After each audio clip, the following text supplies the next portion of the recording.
ఆయన అల్లు అర్జున్ గారి ఫోటో పెట్టి చూపించారు. మెగాస్టార్ చిరంజీవి గారి ఫోటోలు, ప్రభాస్ గారి ఫోటోలు, మహేష్ గారి ఫోటోలు.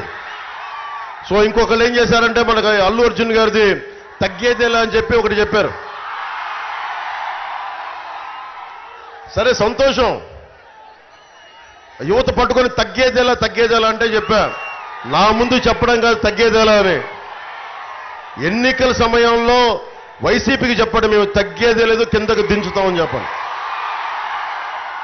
అప్పుడు గడ్డం మీద ఇలా పెట్టి తగ్గేదేలా అప్పుడు చెప్పండి. ఆయన పాలిటిక్స్ లో వారానికి ఆల్మోస్ట్ వారానికి ఒకసారి లేదంటే 10 రోజులకు ఒకసారి 2 సార్లు కలిసేవారు. కానీ గత 5 ఏళ్ళుగా నాకు ఆల్మోస్ట్ నాకు 6 నెలలకు ఒకసారి కలుస్తాను.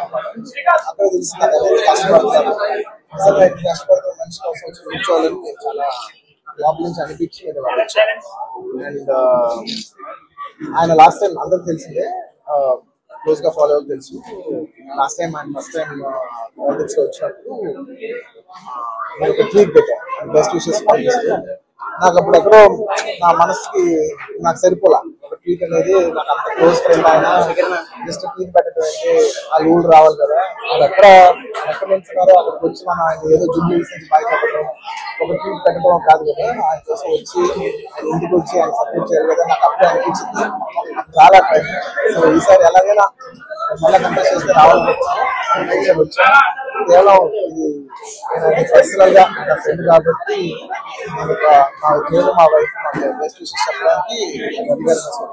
I wish all the best Ravi. మీరు 5 ఏళ్ళు చాలా కష్టపడ్డారు. అండ్ మీరు కష్టపడే విధానం నా మనసు బాగా నచ్చి మిమ్మల్ని ఎలాగైనా సపోర్ట్ చేయాలని వచ్చాను. అంటే అంతకుముందు